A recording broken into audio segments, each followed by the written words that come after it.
बिस्मिल्लाहिर्रहमानिर्रहीम। अस्सलाम वालेकुम। मैं समी इब्राहिम और आप देख रहे हैं हमारा यूट्यूब और फेसबुक चैनल। हुकूमत की तरफ से यही कहानी चल रही है कि मैं ना मानूं की रट है। सुप्रीम कोर्ट का जो फैसला है उसको 4-3 का फैसला करार दिया जा रहा है और ये एक तरह की तौहीन अदालत भी है। और आज तो जंग अखबार ने शायद सुर्खी भी यही छापी है।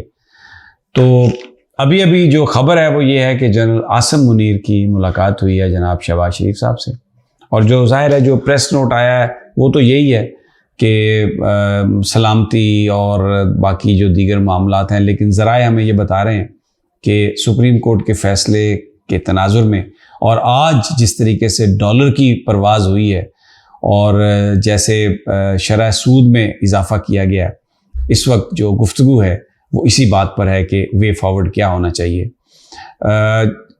प्रेशर है एस्टेब्लिशमेंट पर कि ये जो हुकूमत है इसको अभी कंटिन्यू कराया जाए और ये जो सारी सियासी जमातें हैं ये यही दबाव दे रही हैं। और इसके साथ साथ जो खबरें आ रही हैं अमेरिका का बड़ा दबाव है और इंटरनेशनल एस्टेब्लिशमेंट ये नहीं चाह रही कि किसी भी तरीके से इमरान खान को हुकूमत मिले। और उसकी एक बुनियादी वजह ये है कि इमरान खान जब ये बात करते हैं कि खौफ के बुत तोड़ दो, और जब वो ये कहते हैं कि अपनी जो रियलिटीज़ है या अपने मुल्क की मफादात को सामने रख कर फैसले करो, तो इससे अहले मगरिब कांप जाते हैं। 22 करोड़ का मुल्क है, एक न्यूक्लियर पावर है और बड़े टैलेंटेड लोग हैं। जियोग्राफिकली बहुत इसकी लोकेशन जो है बहुत अहम है। इस सारे तनाजुर में इस वक्त एक बिल्कुल एक ऐसी लीडरशिप प्रोवाइड कर रहे हैं पाकिस्तान को, जिससे जो इस खित्ते में सियासत करना चाहते हैं लेकिन पाकिस्तान को मजबूत और तवाना नहीं देखना चाहते, उनके लिए बड़ी परेशानी है। तो अभी शहबाज शरीफ साहब से जो आसिम मुनीर साहब की बात है, जो गुफ्तगू है, ज़राए जो बहुत ही क्लोज़ हैं नून लीग के, उनका ये कहना है कि बेसिकली इसी चीज़ पर बात हो रही है कि वे फॉरवर्ड क्या होना चाहिए, क्या फाइनेंशियल इमरजेंसी लगा दी जाए, क्योंकि अब जो इस वक्त जो डॉलर आज इंटर बैंक रेट जो है वो 285 286 तक चला गया और जो ओपन डॉलर रेट है वो 292 295, लेकिन अवेलेबल नहीं है।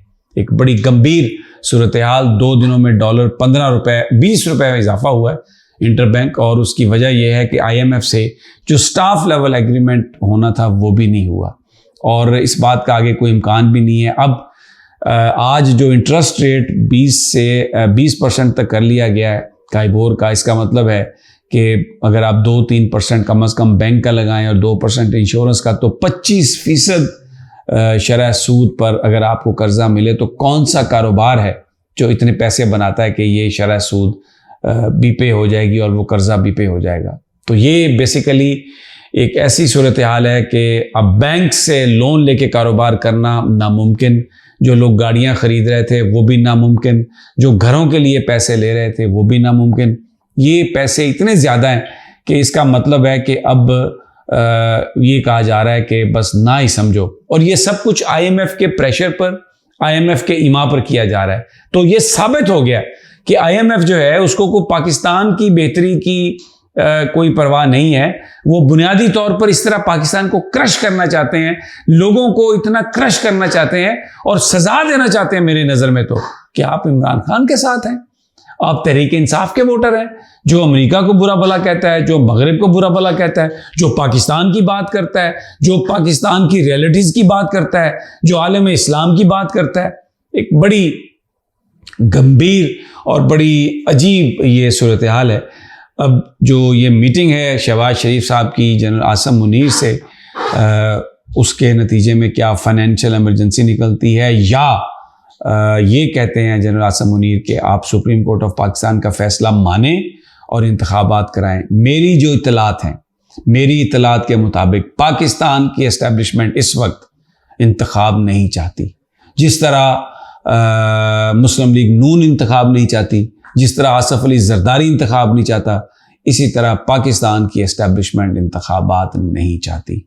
ये इंतखाब सुप्रीम कोर्ट चाहता है और उन्होंने फैसला भी दिया, लेकिन जिस अंदाज में इंटरप्रिटेशन की जा रही है, जिस अंदाज में ये हुकूमत इस वक्त बैठी है, बावजूद इसके कि ये एक दूसरे के मुखालिफ हैं, लेकिन इनके अंदर कोई दरार नहीं पैदा हो रही और ये बिल्कुल इस बात का तहिया किए हुए हैं कि हम इस हुकूमत को हम न सिर्फ अभी हमने इंतखाब भी नहीं कराने, बल्कि इस बात का भी इम्कान है कि फाइनेंशियल इमरजेंसी लगा के इस पार्लिमान की मुद्दत में इजाफा कर दिया जाए। एक तरफ पाकिस्तान के लोग हैं, वो इमरान खान के पीछे हैं, इंतखाबात की कोशिश कर रहे हैं, हर ज़िमनी इंतखाब में इस PDM की हुकूमत को बिल्कुल उनके परखच्चे उड़ा देते हैं, शिकस्त फाश है उनके लिए।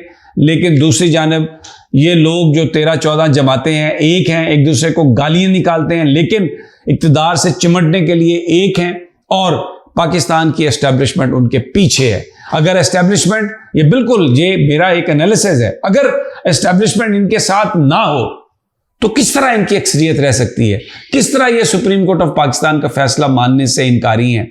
ये इस वक्त सूरत हाल है। अब क्या निकलता है इस मुलाकात के बाद, किस सिमत में चीज़ें जाती हैं, वो आने वाला वक्त ही बताएगा। दूसरी जानिब आज कंटेम्प्ट ऑफ कोर्ट की पिटीशन थी लाहौर हाई कोर्ट में, जो कि जस्टिस जवाद हसन की अदालत में, कि जब उन्होंने ये फैसला भी दिया कि 90 दिनों में इलेक्शन करवाए जाएं, लेकिन ये इलेक्शन कमीशन नहीं करवा रहा था, कोई तारीख नहीं दे रहा था, तो उस पर कंटेम्प्ट। वहाँ पर इलेक्शन कमीशन का वकील ने कहा जी कि हमने अमल दरामद शुरू कर दिया और हमने 150 के करीब हम रिटर्निंग ऑफिसर लगाएंगे, 297 पंजाब के हल्के हैं जिनमें इंतखाब होगा, और हम उसमें भरपूर कोशिश कर रहे हैं कि सुप्रीम कोर्ट की जो जजमेंट है उसको हम इम्प्लीमेंट करें। तो ये दरख्वास्त निपटा दी गई। अब इलेक्शन कमीशन की तरफ से ये खबरें आ रही हैं आज इजलास के बाद, जो उन्होंने लीक की हैं मीडिया को खबरें, वो ये हैं कि अगले 2 दिनों में गवर्नर्स और सदर पाकिस्तान के साथ मुशावरत करेंगे इलेक्शन कमीशन वाले। KP और पंजाब में इलेक्शन करवाने के हवाले से तारीखें दी जाएंगी और गालबन जो तारीख है वो ईद से 8-10 दिन बाद की है। ये कहा है सुप्रीम कोर्ट ने कि इलेक्शन 90 दिनों के अंदर ही होने चाहिए, लेकिन अपने फैसले में एक चीज़ उन्होंने लिख दी है कि क्योंकि इतना टाइम गुजर चुका है और इलेक्शन शेड्यूल जो है उसमें 54 दिन दरकार हैं, तो ऐन मुमकिन है कि इलेक्शन को थोड़े दिनों के लिए आगे किया जाए। तो इसलिए इलेक्शन कमीशन भी इज़ माइंडफुल ऑफ दैट।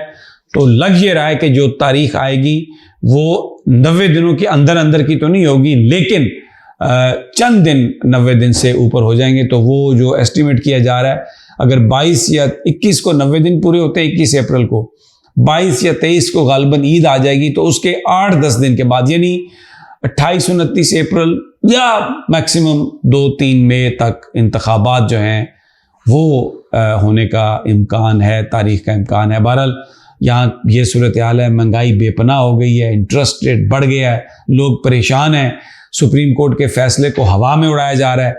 अब देखना ये है कि आगे क्या होता है। अगली वीडियो तक इजाज़त दीजिए, अल्लाह ने के बाद।